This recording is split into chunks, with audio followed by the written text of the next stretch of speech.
Os tempos do fim chegaram. Distinguidos irmãos de nosso movimento gnóstico na República do Brasil, a vós me dirijo. Chegou a hora de trabalhar em forma intensiva pela grande obra do Pai. Recordai, meus estimáveis irmãos, que os tempos do fim chegaram. No mundo causal, estive investigando por vir que aguarda nosso planeta Terra. Inquestionavelmente, o panorama se apresenta sombrio. Quero vos dizer, em forma clara, que a humanidade inteira terá que passar por um grande cataclismo. Quando observava, no mundo das causas naturais, pude ver a nosso planeta rodeado por 12 gigantes tremendos. Indubitavelmente, estes últimos, em si mesmos, representavam as 12 constelações do zodíaco. Pareciam 12 titãs de cor negra, viva a fisionomia do ódio que atualmente reina sobre a face de nosso afligido mundo. Obviamente, o karma zodiacal que temos é pavoroso. E conforme olhava no Akasha puro, pude compreender também que haverá um acontecimento extraordinário, um evento horripilante, uma catástrofe cósmica. Gentes de outros mundos virão com suas naves para tirar fotografias da grande tragédia. Eles quererão conservar em seus museus, em suas bibliotecas, as recordações vivas de uma humanidade perversa que foi castigada. Ao observar, no espaço, uma música deliciosa, uma sinfonia trágica me comunicava em detalhes tudo o que há de sobrevir antes do cataclismo final. Aquela música, aquelas sinfonias, ainda que preciosas, encerravam, em si mesmas, um conteúdo trágico. Me diziam que antes do cataclismo e por todos estes tempos, haverá guerras e rumores de guerras, doenças desconhecidas, nunca antes vistas, revoluções de sangue e de aguardente. Os seres humanos se levantarão uns contra os outros e todos contra todos, se multiplicará a barbárie por onde quer, haverá crimes inenarráveis e o mal, desde estes mesmos momentos em que estamos falando, irá de mal a pior, de pior a pior. O dia da grande catástrofe, meus caros irmãos, tudo realmente estará assolado. Se trata de um mundo gigantesco que vem navegando através do espaço infinito, um mundo louco, deslocado de qualquer outro sistema planetário. Os cientistas opinam que, tal planeta, haverá de fazer colisão com o nosso pelo ano de 2400 e tantos. A venerável grande loja branca me disse que a colisão será, exatamente, no ano 2500. Mas antes de tal data, tudo será dor, amargura, não podemos esperar por este tempo nada bom. Quando aquele planeta se vá aproximando mais e mais, ondas enfurecidas, nunca antes vistas, açoitarão as praias, as radiações queimarão tudo aquilo que tem a vida. Haverá um instante, e isso sabem todos os melhores profetas, em que aquele planeta se colocará entre o Sol e a Terra. Então, haverá uma noite, sim, produzida por um eclipse que durará vários dias, noite de espanto e de horror como jamais ninguém viu antes. O acercamento, cada vez maior, daquela massa gigantesca, atrairá o fogo líquido do interior da Terra para a superfície e brotarão vulcões por onde quer. Isto irá acompanhado de terríveis terremotos e grandes maremotos. As cidades mais poderosas cairão feitas ruínas como castelos de naipes e não haverá remédio, a radiação atômica infectará todo o planeta Terra. E por último, ao maior acercamento daquela massa, fará que o depósito de hidrogênio planetário exploda e, como num holocausto ígneo, arderá nosso mundo e da Terra e as obras e todos os que nela existem serão queimados e os elementos ardendo serão desfeitos. Quando finalmente as duas massas planetárias se choquem, já não haverá ninguém vivo. Estamos, pois, meus caros irmãos brasileiros, no princípio do fim. Tudo o que se escreveu do Apocalipse de São João é para estes tempos, não o esqueçam. Em certa ocasião, minha mãe divina Kundalini, tomando a palavra me disse: já tudo está perdido. O mal do mundo é tão grande que já chegou até o céu. Babilônia, a grande, a mãe de todas as fornicações e abominações da terra será destruída, e de toda esta perversa civilização de víboras não ficará pedra sobre pedra. Assombrado, a interpelei, dizendo: então estamos ante um beco sem saída, mãe minha? Ela me respondeu: queres fazer um negócio comigo? Sim. Lhe contestei afirmativamente. Então, me disse: abre tu o beco sem saída e eu os mato. Reflete nisto que estou dizendo, meus caros irmãos brasileiros. Para que a Mãe Divina Kundalini, em seu terceiro aspecto, como terror de amor e lei, fale nessa forma, tem que haver algo muito terrível, algo pavoroso, tem que haver chegado a maldade até o cúmulo dos cúmulos. Recordo que, depois de haver conversado com a adorável nessa forma, passaram, perto de nós, umas damas iniciadas que haviam chegado ao nascimento segundo, é claro que haviam fabricado os corpos existenciais superiores do ser e irradiavam luz, mas nem sequer se inclinaram ante a Divina Mãe, muito menos me saudaram a mim que não valho nada. Minha mãe disse: estes 2 vezes nascidos que agora vou ter que examiná-los detidamente. Lhe disse eu também: sim, é que todavia estas damas conservam dentro de si restos da grande meretriz cujo número é 666. Não dissolveram completamente o ego. Depois, alguns mestres perto de nós se inclinaram reverentes. Logo que continuaram sua marcha me disse minha mãe: estes são filhos do sol. Assim é. Lhe respondi. Passados aqueles dias, meus caros irmãos, vi confirmadas as palavras de Devi Kundalini Shakti. O Paquistão deu naquela época 1 milhão de mortos. Terríveis ciclones e terremotos produziram tão grande catástrofe. No Peru, por aqueles dias, deu 70 mil mortos com os terremotos que houveram, e uma água negra e pestilenta brotava de entre o interior da terra.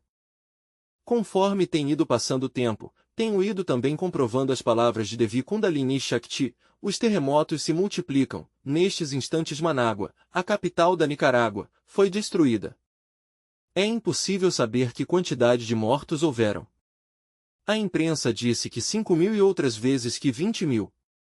Os cadáveres estão debaixo das ruínas e cheiram mal, se resolveu queimar os cadáveres. O governo ordenou a todos os habitantes desocupar a cidade. Assim estão as coisas, meus caros irmãos. A guerra no Vietnã se intensifica, Estados Unidos arrasou com povos inteiros no Vietcong, o Oriente Médio arde, não foi possível arranjo nenhum entre os judeus e os árabes, por onde quer, aumentam as dificuldades e os ódios se multiplicam incessantemente. Vão passando os tempos e também vamos confirmando, uma a uma, todas as profecias, as que se fizeram nos antigos tempos e as que coube fazer a mim no presente. Vistas todas estas coisas, meus queridos irmãos brasileiros, nos lançamos a formar o Exército de Salvação Mundial com o propósito de abrir o beco sem saída. Quereis vós aproveitá-lo? Quereis vós formar parte deste exército? Estais dispostos a aproveitar o passo que vamos abrir nesse beco sem saída? Não há mais remédio, ou o aproveitais ou não o aproveitais. Se o aproveitais, melhor para vós. Se não o aproveitais, tereis que passar pela grande calamidade. Vós devereis resolvê-lo, meus caros irmãos. Muitos de vós se dirão a si mesmos: mas bom, se o acontecimento haverá de suceder no ano 2500, que importa a ciência e que a nós? Assim pensam os que têm a consciência dormida. Despertai, por favor. Despertai. Estes que agora vivem, viverão no ano 2500, e os corpos que atualmente tendes perecerão mais no ano 2500 tereis novos corpos. E sereis testemunhas da grande catástrofe e perecereis nela. Poderiam objetar-me também: de alguma maneira devemos morrer, então, que? Não se trata somente da morte física, meus caros irmãos. É óbvio que todos aqueles que pereçam na grande calamidade que se avizinha, na colisão de mundos que virá, entrarão a involucionar dentro das infradimensões da natureza e do cosmos. Quero que saibais que os mundos infernos existem sob a epiderme da Terra, e que ali existem também processos involutivos descendentes terríveis, que quem ingressam nos mundos infernos, tem que involucionar no tempo, passando por estados animáricos, vegetaloides e por último mineraloides. Não é nada agradável viver nestas regiões infernais. Normalmente, os humanoides moram ali, ou vivem ali pelo espaço de 8.000 a 10.000 anos. Só os perversos, demasiadamente perversos, quer dizer, os Hitler, os Mussolini, os tântricos negros, os magos da mão esquerda, etc., etc., podem viver Mahamavantaras inteiros nos mundos infernos antes de sua desintegração final. O tempo ali é terrivelmente doloroso e sumamente longo. Naquelas regiões as leis se multiplicam e a vida se faz espantosamente complicada e amarga. Ali reina o tédio, a dor, a materialidade, a grosseria, o sofrimento mais espantoso. Reflete, irmãos. É certo que os que ali moram ao fim chegam à morte segunda. Sim, não o ignoramos. Também é certo que dali se escapam com a morte segunda, porque ali se desintegra o ego e a essência, quer dizer, a alma, o melhor, o mais digno, o mais decente que levamos dentro, aflora, sai à superfície, à luz do sol, para recomeçar a jornada, para voltar a uma nova evolução, para iniciar uma nova marcha que há de começar pelo mineral, continuar pelo vegetal, seguir no animal e logo, por último, reconquistar o estado humano que outrora se perderá. Mas vos digo, irmãos, não é nada agradável viver 8.000 ou 10.000 anos involucionando entre as trevas exteriores onde não se ouve senão o choro e o ranger de dentes. Pensai nisto, meus caros irmãos. Melhor é que formemos o exército de salvação mundial, que cooperemos para o bem comum. Parece-me que todos unidos podemos trabalhar na grande obra do Pai. Parece-me que todos unidos podemos aproveitar este beco que nestes momentos estou abrindo. Aqueles que não pereçam na grande tragédia, na grande catástrofe, serão salvados. Não me refiro à salvação meramente física, senão também à espiritual, evitarão entrar em semelhantes regiões tenebrosas depois da morte.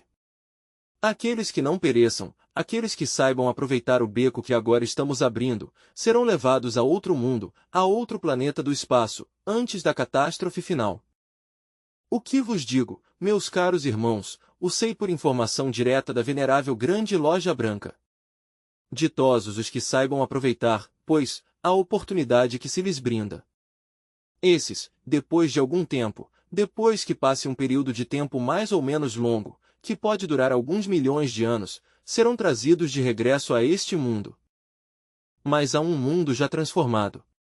Há um mundo onde somente existirá o amor e a sabedoria. Há um mundo que haverá mudado totalmente, com uma fisionomia nova, mares novos, montanhas novas, quer dizer, serão trazidos a futura Jerusalém da qual nos fala o Apocalipse de São João. Recordai vós que Pedro também nos falou de céus novos e de terra nova, porque o mar que se foi já não o é.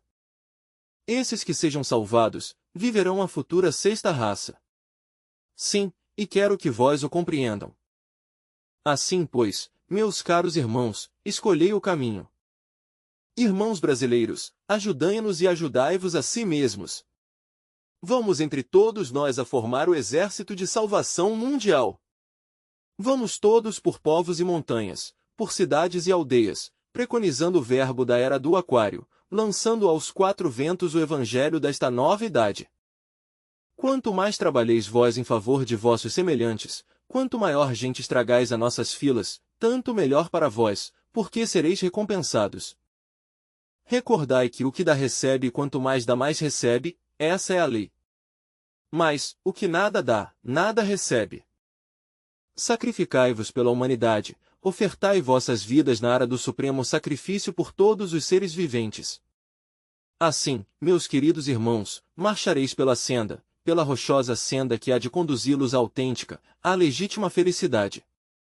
Até aqui minhas palavras, meus queridos irmãos gnósticos brasileiros. Paz inverencial. Item estudante. Venerável mestre Samael Aunveor, nós vamos aproveitar a oportunidade de sua presença para pedir-lhe que nos esclareça sobre a questão da carne. Inicialmente, em seus livros, você dizia que era totalmente proibido comer carne e, agora, em seu último livro, intitulado O Mistério do Áureo Florescer, você nos aconselha a comer carne. Portanto, a qual atendemos? Item mestre. Com o maior gosto darei resposta a nosso irmão G e a todo o movimento gnóstico brasileiro. Indubitavelmente, meus caros irmãos, tenho feito experimentos em relação com o sistema vegetariano. Me vem nestes instantes à memória o caso concreto de um pobre cão ou cachorro emagrecido. Em certa ocasião, estando eu totalmente fanatizado pelo sistema vegetariano, quis também converter em vegetariano a este pobre e desditoso animal. Indubitavelmente, sim, aprendeu a lição e, quando já a aprendeu, morreu. Observei em detalhe todos os sintomas da enfermidade, tal qual aconteceu. Assim comecei meus experimentos. Mais tarde, achando-me na República de El Salvador, quando queria subir uma rua de tipo mais bem muito inclinada, perpendicular, suava terrivelmente. Me achava num estado de debilidade espantosa. Começava meu organismo a apresentar os mesmos sintomas do animal de nosso experimento. Aqui, na cidade capital do México, conheci o diretor de um ashram, um alemão, fanático vegetariano, insuportável. Apresentou os sintomas do cachorro e, pouco a pouco, o vi desfalecer, até que morreu. Conheci também a outro cavalheiro, de nome Lavagny, que se dedicava a yoga e à astrologia, fanático vegetariano insuportável. Se debilitou seu corpo mesmo que o cachorro, apresentou os mesmos sintomas daquele pobre cão emagrecido, que na empoeirada porta se sentava sempre à beira do caminho, para contemplar as gentes que passavam. Morreu o tal astrólogo de quem lhes tenho falado e isso foi lamentável. Soube de outro cavalheiro também que apresentou os mesmos sintomas do cachorro e morreu. Alguém me chamou, mais tarde, para que lhe fizesse curas de tipo magnético. Se tratava de uma pessoa muito importante, uma dama que gozava de certo prestígio, fanática vegetariana. Postrada em cama, desfalecia infeliz. E quando lhe falei eu sobre o sistema vegetariano e sobre os sintomas do cachorro, e quando lhe disse que todos os que havia conhecido, vegetarianos fanáticos, se debilitavam pouco a pouco até morrer, me disse ela que quais eram esses sintomas, que ela queria conhecê-los. Minha resposta foi: os mesmos que você está apresentando nestes momentos. A dama, possivelmente já havia compreendido a questão e se separava sempre, pois, de seus correligionários de cozinha, digo assim, entre aspas, porque muitos têm feito do vegetarianismo uma religião de cozinha.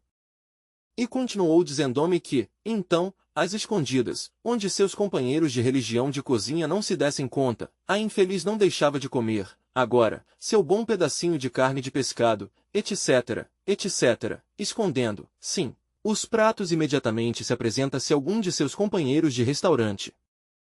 Comprovei, pois, até a saciedade que os poucos vegetarianos que viviam aqui, na cidade capital do México, e se haviam sustentado durante anos com seu regime, não eram radicalmente vegetarianos. Às escondidas, onde ninguém os visse, comiam seus pedacinhos de carne ou de pescado, etc., etc.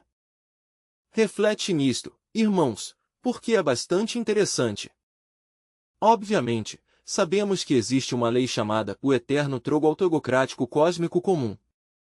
Esta lei provém do eterno Okidano, onipresente e onipenetrante. Quero que saibais que a lei do eterno trogo autogocrático cósmico comum tem dois fatores: engolir e ser engolido, mútua alimentação recíproca de todos os organismos. O peixe grande sempre engolirá o pequeno, e todos os organismos vivem de todos os organismos. E por muito vegetariano que sejamos, o dia em que falecermos, nosso corpo físico será engolido pelos vermes, de acordo com a lei do eterno trogo autogocrático cósmico comum. Assim, pois, o vegetarianismo de fato ataca essa grande lei do eterno trogo autogocrático cósmico comum.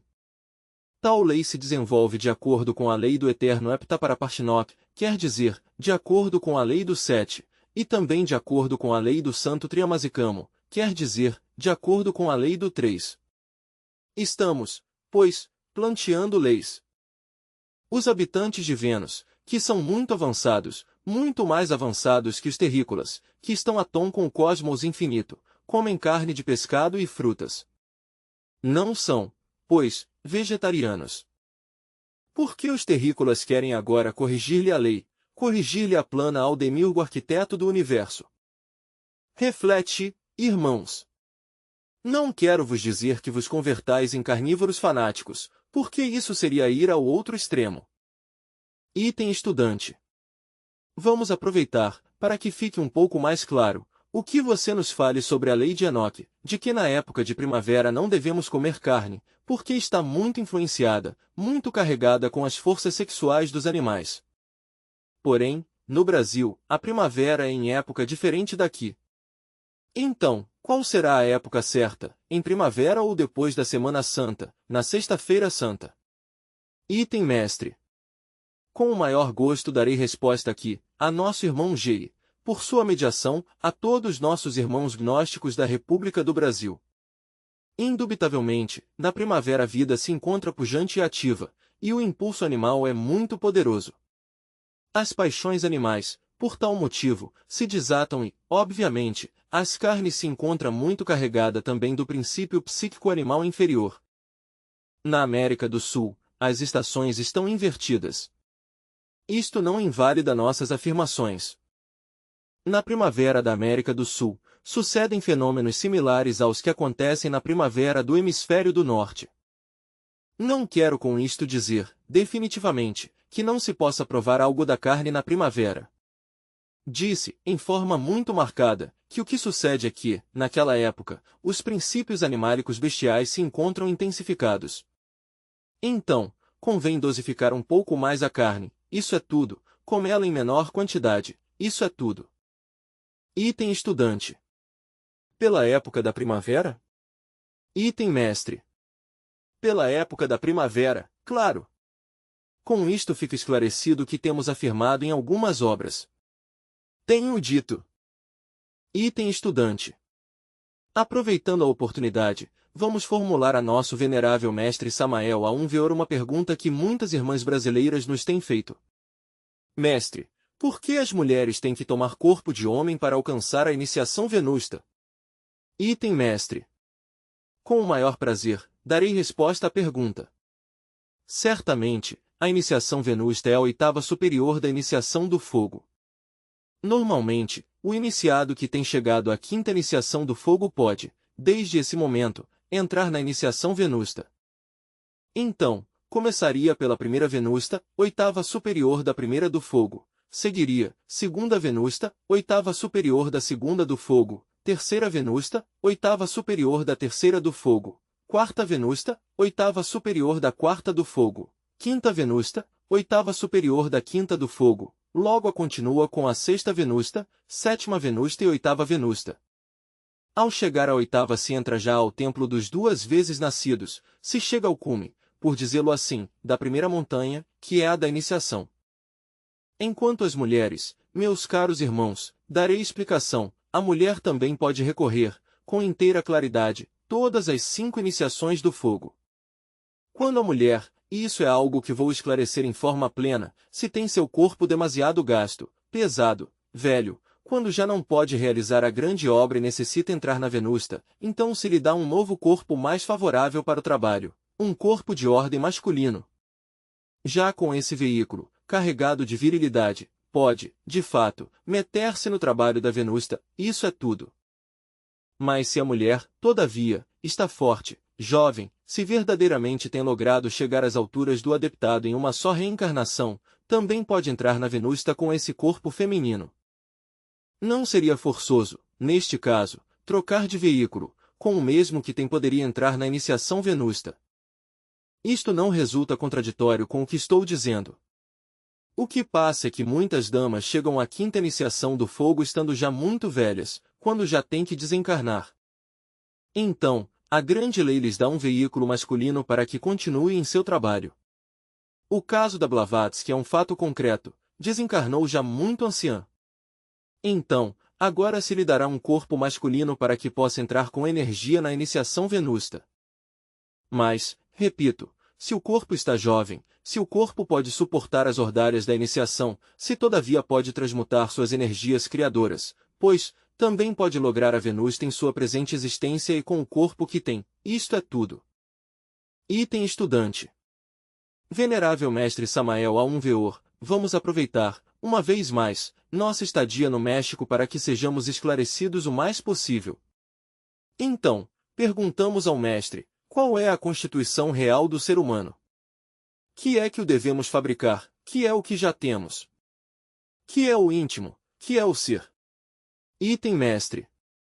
Compreendo vossa inquietude, irmão G. E compreendo também as inquietudes de todos nossos irmãos gnósticos da República do Brasil. Considero necessário que se reproduzam nossas obras, o mistério do áureo florescer e, muito especialmente, nossa última obra intitulada As Três Montanhas. Ali temos explicado claramente o que se deve fabricar. Obviamente, não é ao ser o que devemos fabricar, porque o ser é o ser e a razão de ser do ser é o mesmo ser. O ser, em si mesmo, não tem princípio de dias nem fim de dias. É, o que sempre tem sido e o que sempre será. Então, que é o que devemos fabricar? As diversas escolas do pensamento enfatizam a ideia de que nós todos possuímos os corpos existenciais superiores do ser. Todas as organizações pseudoesotéricas e pseudocultistas afirmam que possuímos um corpo astral, que temos um corpo mental individualizado e que também possuímos o corpo causal ou o corpo da vontade consciente. Arturo Powell tem escrito belezas sobre os corpos internos do homem. Mr. Leadbeater tem estudado em detalhe o astral, o mental, o causal, etc., etc., etc. Helena Petronila Blavatsky cita tais veículos em suas diversas obras. Rudolf Steiner, Max Endel, Krumheller, etc., também mencionam a tais veículos suprassensíveis. Chegou a hora em que nós julguemos tais afirmações, de que, com o escalpelo da crítica construtiva, desnudemos a esses valores para ver o que tem de verdade. Eu afirmo claramente, de que os citados autores, alguns deles investigadores competentes, não têm dado o ensino completo neste sentido. Mr. Leadbeater, por exemplo, via o corpo astral e o afirmava, via o mental e o afirmava, o causal e o afirmava. Mas é que Mr. Leadbeater via os corpos astral, mental e causal daquelas pessoas que sim os possuem. Jamais se deteve a analisar, judiciosamente, se todas as pessoas possuem tais corpos. Em que obra, me pergunto, e pergunto a vós, alguma vez Mr. Leadbeater enfocou esse problema? Quando fez uma discriminação, ou uma diferenciação completa entre os que têm e os que não têm tais veículos? Viu que alguns possuem os veículos e pensou que todos os tinham. Eis o erro. Esse é o mesmo erro de todos os investigadores ocultistas e esoteristas, ou melhor disséssemos, pseudo-ocultistas e pseudo-esoteristas. Que me dispense o Sr. Leadbeater, mas estou afirmando que é verdade. Não quero com isto dizer que Leadbeater não fosse um clarividente autêntico. Tampouco estou negando que ele tenha sido um mestre.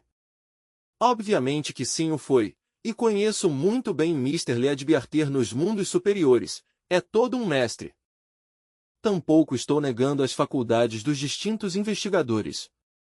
Unicamente estou esclarecendo algo que não se havia esclarecido. Estou estudando, judiciosamente, esta questão desde um novo ângulo, em detalhes, minuciosamente. Estou vendo facetas que eles não viram, e afirmar isto, dizê-lo, não é uma crítica destrutiva. Quero, mais bem, complementar meus ensinamentos com esses autores. Não todos os seres humanos, ou melhor disséssemos, falo claro, corrijo a palavra humanos, digo mais bem, não todos os humanoides possuem tais veículos, pelo fato mesmo de ser humanoides, não podem possuir tais veículos. Esses veículos são dos humanos, não dos humanoides. Pode que o que estou dizendo machuque alguns ouvidos suspicazes. Mas, há que falar claro. Distingase entre humanos e humanoides. Distingase entre homens autênticos e homúnculos racionais. Para ser um legítimo humano, no sentido mais completo da palavra, para ser um homem real e verdadeiro, se necessita possuir os corpos existenciais superiores do ser. Quem não possui tais corpos, não é tampouco um ser humano. Será um humanoide, mas não um humano, será um homúnculo, mas não um homem. Ampliemos este conceito e olhemos a humanidade inteira. Está formada por animais intelectuais. É difícil achar um homem. Recordai-vos a fábula aquela de Diógenes com sua lanterna. Andou por todas as ruas de Atenas buscando um homem e não o achou. Aqui, meu amigo Alejandro Salas, diz que sim o encontrou e, que o descobriu na França, que era Marat. Não há dúvida que Marat foi um grande iniciado, isso é assim. Todo esse grupo da Revolução Francesa é bastante interessante. Mas, realmente, é difícil achar um homem. Ninguém nasce com um corpo astral, exceto os homens. O corpo astral há que fabricá-lo na forja dos cíclopes. É bom saber que do sêmen, no ensêmenes, no esperma sagrado, existe o hidrogênio sexual Si12. Aprender a transmutar o ensêmenes em energia criadora é indispensável. Saber transmutar, dissessemos, esse hidrogênio sexual Si12 é urgente. Quando nós transmutamos a entidade do sêmen, fabricamos então o corpo astral. O hidrogênio sexual Si12 vem a empapar primeiro as células orgânicas, logo, toma forma concreta e definitiva no corpo astral. Uma vez que nós temos fabricado tão precioso veículo, se faz indispensável possuir uma mente individual. O humanoide intelectual não tem mente individual. Tem mentes, e isso é diferente. Ao falar assim, quero que reflete, muitos têm considerado ao ego como algo divino, subliminal, inefável. Se fala do eu subliminal de Miers, se coloca ao ego em todos os altares, se lhe diviniza, se lhe deifica. Mas em verdade, irmãos, vos digo que o ego é uma soma de agregados psíquicos, um conjunto de eus-diabos que personificam nossos desejos, nossas emoções, nossas paixões, etc., etc., etc. Cada um destes eus, cada um destes agregados psíquicos, possuem sua própria mente particular. Então, obviamente, nós não temos uma mente individual, senão um conjunto de mentes, e isso é diferente. Quando o eu da ira predomina em determinado momento, o indivíduo pensa em forma iracunda. Tudo o que concebe crê que é o último e a última palavra. Quando cobiça, traça planos e projetos, etc., etc., e se crê ser o único. Quando está cheio de ciúmes, diz, eu tenho ciúmes, e crê, sente que é a última palavra. Cada eu que se manifesta em um momento dado em nosso organismo, crê ser o último, o derradeiro, o definitivo, mas não a tal. Cada um desses tem sua mente que, por tal motivo, nós todos, estamos cheios de contradições. Tão pronto afirmamos uma coisa como a negamos. Tão pronto juramos lealdade ante a Aradagnosis, como violamos essa lealdade. Tão pronto juramos amor a outra pessoa como nos retiramos. Conclusão: onde está a individualidade da mente? Cada eu tem sua mente, suas ideias próprias, seu critério próprio, e todos estes eus, dentro do corpo, lutam incessantemente uns contra os outros e todos contra todos. Todos estes eus querem cada um controlar a máquina orgânica. Então, onde está a individualidade da mente? Não há mente senão mentes. Necessitamos fabricar um corpo mental, e isso é possível mediante a transmutação do esperma sagrado em energia. Quando nós transmutamos o hidrogênio sexual Si12, então conseguimos fabricar esse corpo mental. Assim, e só assim, viemos a ter mente individual. Muito mais tarde, se faz necessário possuir um corpo causal, um corpo da vontade consciente. Todos os seres humanoides não fazemos outra coisa senão sofrer. Realmente as gentes são vítimas das circunstâncias, ninguém sabe determinar circunstâncias, são vítimas delas. Quando um desenvolve o corpo da vontade consciente pode determinar as circunstâncias, pode originar uma nova ordem de coisas, é dono responsável de seus atos, antes não, antes é um irresponsável. Assim pois, meus caros irmãos, uma vez que um tem fabricado os corpos existenciais do ser, então sim, pode dar-se o luxo de encarnar a esse princípio sutil chamado alma humana, e só assim viemos, realmente, a converter-nos em homem com alma, em indivíduos verdadeiros, em indivíduos legítimos, em homens autênticos, em humanos reais. Observai vós o panorama de todas as coisas, o único que vemos no mundo são criaturas irresponsáveis, animais intelectuais, humanoides racionais. Raro é encontrar um homem real, um homem autêntico. Nos mundos internos podemos dar-nos conta quem possuem os corpos existenciais superiores do ser e quem não os possuem. Assim pois, repito, não é o ser o que necessitamos fabricar. O ser é o ser e ele é eterno, a ele não há necessidade de fabricá-lo. O que necessitamos é criar os corpos existenciais superiores para o ser, e isso é diferente. Entendido? Item estudante. Mestre, e o processo de encarnar ou de receber ou de ligar-nos com os três princípios superiores de Atman, Buddhi e Manas? Que é a alma humana e que é a alma divina? Item mestre. Vou dar resposta a esta pergunta. A Trimurti indostânica é uma tremenda realidade. Atman é o íntimo, o ser. Buddhi é a alma espiritual e é feminina.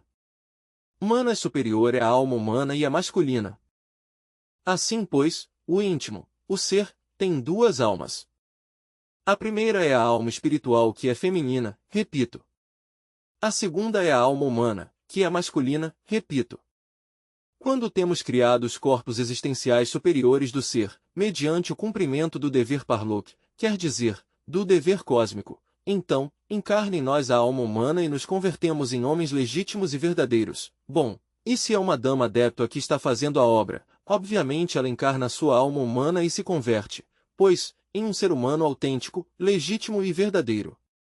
O que estou dizendo se aplica aos dois sexos, masculino ou feminino. Mas, Buddhi é diferente. Buddhi, o alma espiritual, é algo distinto. Para encarnar a alma espiritual, ao Buddhi, se necessita haver passado mais além da iniciação venusta. Somente pode encarnar ao Buddhi aquele que tem realizado trabalho na esfera lunar. É um trabalho de ordem superior que está mais além das iniciações, que corresponde à segunda montanha. Já sabemos que há 3 montanhas, entre parênteses, a primeira é a da iniciação, a segunda a da ressurreição e a terceira a da ascensão. Para poder fabricar, para poder encarnar, esclareço, o alma espiritual, o Buddhi, há que haver trabalhado na esfera lunar. Só os que têm realizado os trabalhos íntegros da esfera lunar, trabalho que corresponde à segunda montanha, a da ressurreição, podem encarnar a sua alma espiritual. Dentro da alma espiritual, que é como um vaso de alabastro fino e transparente, arde a chama de prajna, quer dizer, a chama do ser, do íntimo.